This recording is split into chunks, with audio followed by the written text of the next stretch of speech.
எண்ணங்கள்ல தான் கேடு நிறைய இருக்குது. இப்பயும் சரி, நாளைக்கு ஒருத்தருக்கு நன்மை நடக்கும் போது இப்பயும் மனசு நமக்கு பொறுக்காது. எண்ணங்கள்லயே ஒரு பேச்சு வந்தா கூட அது எப்படி நடக்கலாங்கிற அளவுக்கு நம்ம இருப்போம். நம்ம கொடுத்தா இன்னும் கொடுக்கவும் மாட்டோம். கொடுக்கணும் என்ன நமக்கு வேணும்? கொடுக்கறதுக்காக நம்ம எண்ணங்கள் வச்சிருக்கோமா, தடுக்கிறதுக்காக எண்ணங்கள் வச்சிருக்கோமா? நம்மளுடைய நாளைய வாழ்க்கை திட்டங்கள்லாம் கொடுக்கணும்னு எண்ணத்துல இருக்கலாமா, இல்லை தடுக்கணும்னு எண்ணத்துல இருக்கோமா, அல்ல சுருக்கணும் எண்ணத்துல இருக்கோமா? திட்டங்களை கவனிக்கலாம். இது மற்றவனுக்கு தகுதி பெறல.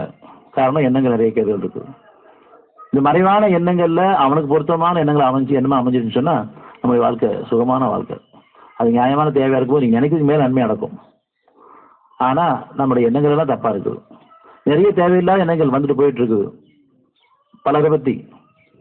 ஆனா நம்ம அதை கவனிக்கிறதும் இல்லை. அப்படியே இருந்தாலும் அந்த எண்ணங்களோட நம்ம அவங்க மேல கோபத்திலையும் பயமே விருப்பம் இருக்கும். உணர்ச்சிகள்ல நம்ம பின்தங்கிடுறோம். உணர்வுகளில் வாழ்வதற்காக தேர்ந்தெடுக்கப்பட்டோம்.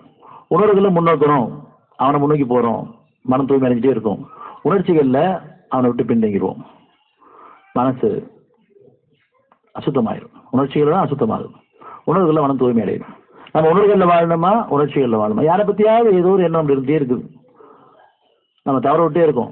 இதை மன்னிக்கணுமே, இறக்கப்படணுமே, அவங்களுக்காக நம்ம பிரார்த்தனை ஒப்படைக்கணுமே, அந்த குறைகள் என்கிட்ட வரக்கூடாதுன்னு நம்ம உதவி பாவமனு கேட்டு மேலே விரும்பணுமே, அப்படி நம்ம கவனிக்கிறதே கிடையாது. அவங்கள்ட்ட அந்த குறை இருக்கு, அவங்கள்ட்ட அந்த குறை நினைச்சிட்டு இருக்க வழியே நம்ம கிட்ட இருக்க குறையை காமிக்கிறதுக்காக அந்த குறையை அங்கே காமிக்கப்படுது.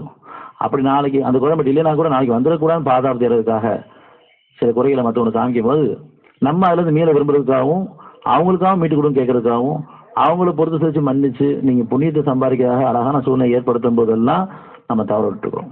நம்ம குடும்பத்திலையும் சரி, நம்ம வாழ்ந்துட்டு இருக்கக்கூடிய சூழல்கள்ல பல பேரை நம்ம மன்னிக்கூடிய வாய்ப்பை ஏற்படுத்துறோம். அது கொடுக்கும் போதெல்லாம் நம்ம தவற விட்டே இருக்கோம். அவங்களை மன்னிக்க முடியாங்கிற அளவுக்கு அல்லது கோபத்திலே இருக்கும். கோபம் வெளிப்பட்டாலும் தப்பு தான், உழுவு வச்சுதான் தப்பு தான்.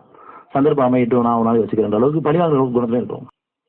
இந்த சமுதாயத்துல நம்ம தேர்ந்தெடுக்க காரணம் ஒருத்தர் சார்ந்து வாழ்றதா கிடையாது, ஒருத்தர் நம்பி வாழ்றதா கிடையாது. இறைவன் சார்ந்து வாழ்றதுக்காக ஒரு கூட்டம் இவங்க ஒன்று போட்டிருக்காங்க. நம்மளுடைய மனசெல்லாம் இன்னொருத்தர் எதிர்பார்த்து அதில் ஏமாற்றம் அடைஞ்சு அவங்கள பயமை போட்டிருக்கோம்.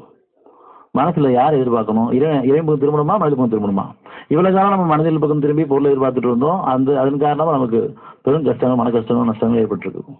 அவங்க மேல கோவங்களும் குரோதத்திலும் இருக்கும், பயமே ஏற்பட்டிருக்கும். நம்ம கொடுக்க மாட்டேங்கிறாங்க அப்படின்னு. நம்ம கொடுக்கறது என்ன வைக்கணுமா, அல்லது மற்றவங்களை வாங்குற இடத்துல இருக்குமா? நம்ம கொடுக்குற எண்ணெய் வைக்கும் போது இறைவன் நமக்கு வழி அமைச்சிருவான். அது கொடுக்க நீ உதவி செய்யும் கேட்கும்போது நமக்கு அவன்றது வழி இருக்கு. குணங்கள்ல, உணர்வுகள்ல அவன் பக்கம் திரும்பும்.